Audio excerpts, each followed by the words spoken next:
जय हिंद। आप देख रहे हैं प्रचंड भारत न्यूज। बिहार विधानसभा की चुनाव की जो सरगर्मी है वो चरम पर है।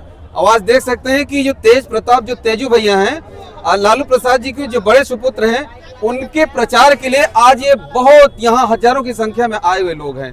और उसी क्रम में जो मैम है हमारे साथ। जी मैम, क्या नाम है आपका? अर्चना राय भट्ट। जी मैम, ये बताइए कि तेजू भैया को कहाँ देख रहे हैं इस चुनाव में? किंग मेकर है, निर्णायक की भूमिका में है। कैसे रहेंगे मैम, बताइए कि क्या जनाधार है? आप देखिए ना, सिर्फ एक बार वो राघोपुर चले गए, हाँ। चूंकि उनके छोटे भाई यहाँ आ गए जी। तो आप कल का उनका फेसबुक आईडी उठा के देखिए कि कितने हजारों लाखों की हुजूम माननीय तेज प्रताप यादव जी से मिलने के लिए और अपने बातों को, जबकि उनके भाई का वो है जी, है ना जी, सिटिंग जी, तो वैसी जगह जी, इन्होंने अपना झंडा गाड़ा है, क्योंकि ये तो छोड़े हुए थे जी, लेकिन चूंकि उन्होंने अपनी सीमा लांगी है, ओके, तो इन्हें भी अपना शक्ति प्रदर्शन दिखा देना था कि बिहार की जनता हाँ, किसको पसंद करती है। जी, जी, लालू जी का असली वारिस जी, किसको समझती है। जी, और बड़े बेटा है, वैसे तो दोनों आंख में काजल होना चाहिए, एक आंख में काजल एक आंख में नहीं, ऐसा होता नहीं है, चलता नहीं है जी, खास करके ये बिहार है। जी, जी, तो दोनों बच्चों को समान अधिकार से उनका जो अधिकार है जी, वो मिलना चाहिए था। और ये पार्टी से ऊपर उठकर, परिवार से ऊपर उठकर, आप देख लीजिए ना, जो इन पे ठप्पा लगा था कि सारे परिवार के ही रहते हैं, जनशक्ति जनता दल, इसमें आप देखिए कि तेज प्रताप यादव जी के कितने परिवार वाले हैं, जितने भी पदाधिकारी हैं, चाहे मैं रहूं चाहे और लोग हैं, हजारों की संख्या में हमारी टीम है, हमारे संगठन के पदाधिकारी हैं। कौन ऐसे लोग हैं जो इनके मतलब परिवार के हैं? एक भी नहीं। तो ये नई सोच के हैं।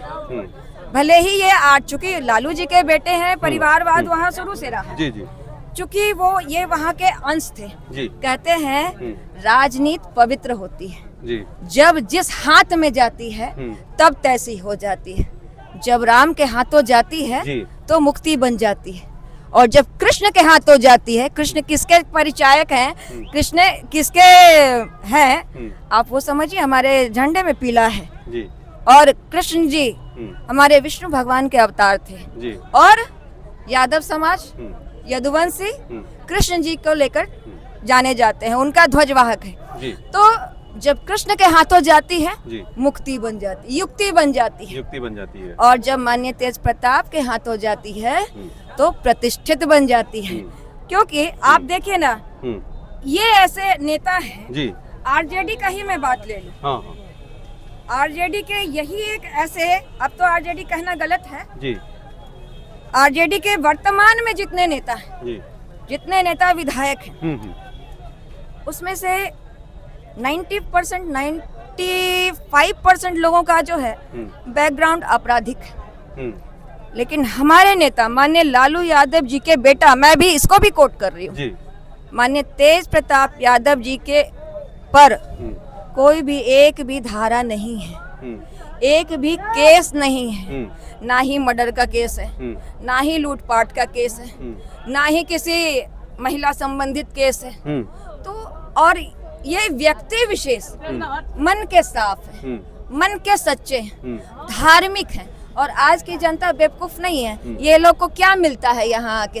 आप देखिए ना, हजारों की संख्या में अपना पैसा लगाकर, यहाँ कोई पैसा नहीं बटता है, अपना पैसा खर्च करके मेरे भाई लोग उनके लिए यहाँ एकदम पलके बिछाए रहते हैं कि हमारा नेता आएगा। उन्होंने इनको मेडिकल कॉलेज दिया है ताकि जो और दूसरी पार्टी पलायन रोकने की बात करती है, माननीय तेज प्रताप यादव जी इस पे कार्य तभी कर चुके थे जब वो स्वास्थ्य मंत्री थे।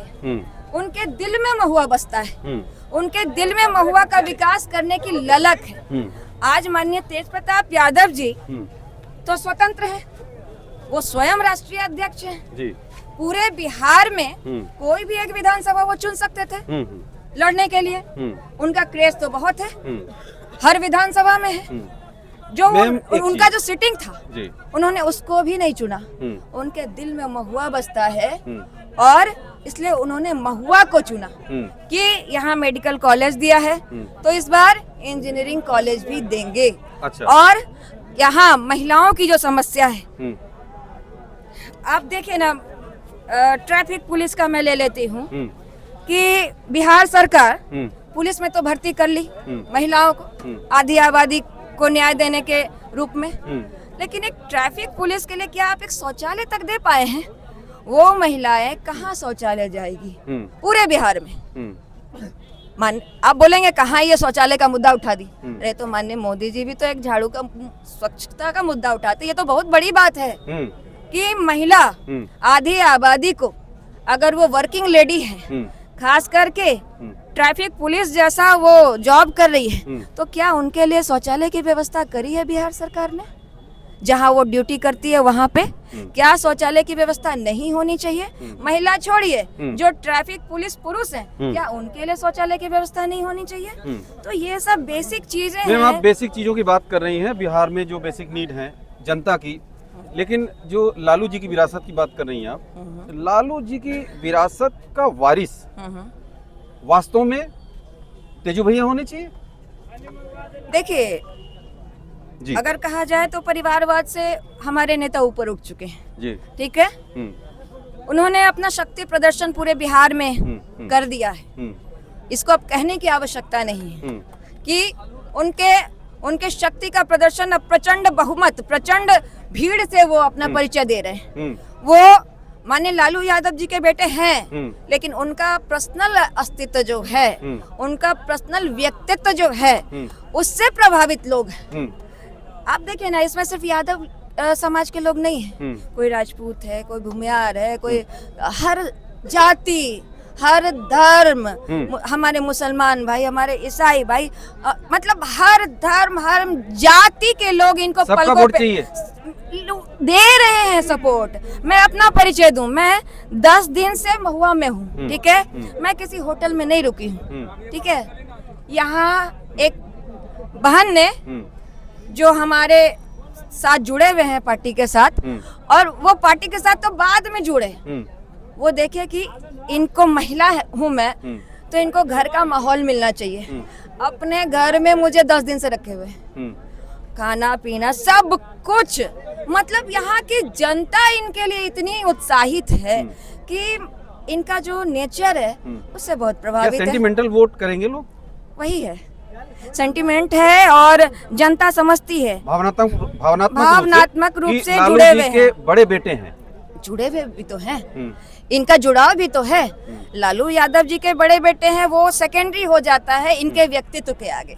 अब जो इनका ऑरा उभर के आया है इनके व्यक्तित्व के आगे, अब ये लालू जी इनके पिता हैं, ये बोल के लालू जी, अब मुझे लगता है कि ऐसे लोग देख रहे होंगे कि उनके बेटे ने पूरे बिहार में परचम लहरा दिया है। और हमारी पार्टी तो राष्ट्रीय पार्टी बनी है, बिहार के बाद हम पूरे भारत में अपना परचम लहराएंगे जी। अच्छा मैम, ये आप कह रही हैं कि हम सरकार में किंग मेकर होंगे, बिल्कुल। सीटें कितनी आ जाएंगी किंग मेकर होंगे में? देखिए, हम उम्मीद कर रहे हैं 20 से 25 की। 20 से 25? हाँ जी जी, हम उम्मीद कर रहे हैं कि 25 सीट हमारी होगी। 25 सीट? हाँ, हम इसलिए तो कहा कि हम निर्णायक भूमिका में रहेंगे, हम किंग मेकर के भूमिका में रहने वाले हैं। अच्छा, ये बताइए, इस समय बड़े जी चेहरे हैं, नीतीश जी एनडीए की, और तेजू भैया, तेजस्वी, और उधर जन स्वराज के जो हमारे प्रशांत किशोर जी हैं, इन सब में मिला करके क्या लग रहा है कि कौन होगा जो मुख्यमंत्री का चेहरा? क्योंकि देखिए, सीट जिसकी ज़्यादा आएंगी उसी की संभावनाएं बढ़ जाएंगी, लेकिन बात इस बात की भी है कि पलटी कौन मारेगा, किधर कौन टूटेगा? पहली बात तो जो राष्ट्रीय पार्टी है जी, जहां मैं 20 साल राष्ट्रीय पदाधिकारी रही बीजेपी में, वहाँ तो वो अभी तक अपना मुख्यमंत्री का चेहरा ला नहीं पाए हैं जी। सच्चाई है, इसको स्वीकार करना चाहिए जी। कि आज तक भाजपा तय नहीं कर पाई कि उनका मुख्यमंत्री का चेहरा कौन होगा जी। आज आरजेडी से ही लोग आके वहाँ पे ऑल इन ऑल बने हुए हैं। लोग कहते हैं कि आप भाजपा छोड़ के इधर आई। अरे भैया, जब आरजेडी से लोग भाजपा में जा रहे हैं तो मैं तो भाजपा छोड़ के विकास पुरुष के साथ आई हूँ जिनकी सोच नहीं है, है ना। तो इधर तो तय है, बाकी उधर वो तो पहले डिक्लेयर करें कि वो किसको अपना चेहरा बना रहे हैं।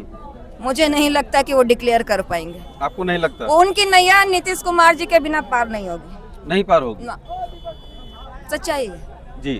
तो ये थी महिला नेत्री जनशक्ति जनता दल की, जो कि भारतीय जनता पार्टी से आई थी। जी मैम, आपने ये बातें अपनी रखी, इसके लिए आप सभी का बहुत बहुत धन्यवाद।